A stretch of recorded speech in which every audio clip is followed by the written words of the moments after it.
USA Radio News with Chris Barnes.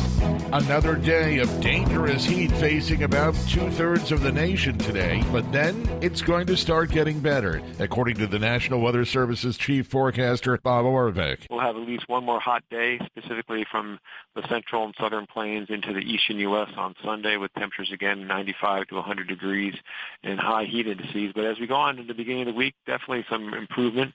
Cool air is going to be spreading eastward, and by the Tuesday, Wednesday, the temperatures are actually going to be below average across a good part of the central and eastern United States. British officials are calling Iran's seizure of a British-flagged oil tanker on Friday a hostile act.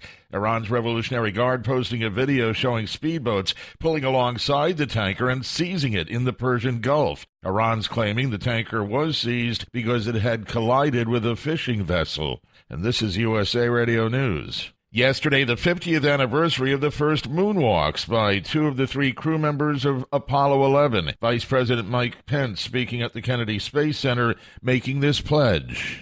America will return to the moon within the next 5 years, and the next man and the first woman on the moon will be American astronauts.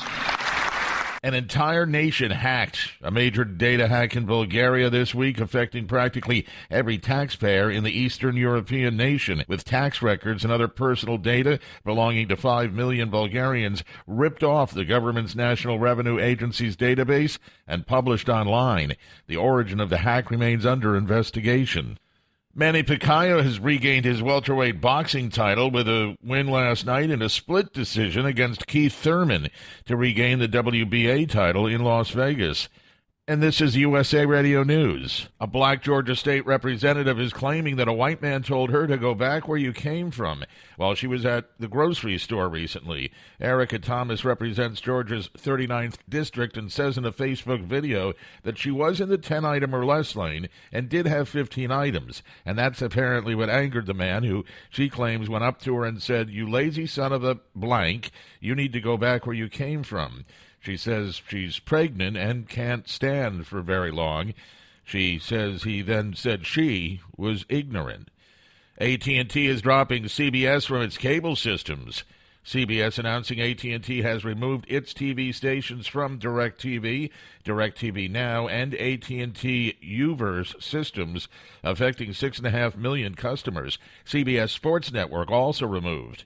The network says it will continue to negotiate in good faith and hopes that AT&T will agree to fair terms soon, but adds this loss of CBS programming could last for a very long time, as they are a repeat blackout offender, in the words of CBS, and have been demanding unprecedented increases in the fees they charge. And actor Patrick Stewart is showing off the first trailer for an upcoming TV show based on Star Trek and his character Jean-Luc Picard. In fact, it's called Picard. He showed it off at Comic-Con. And for USA Radio News, I'm Chris Barnes.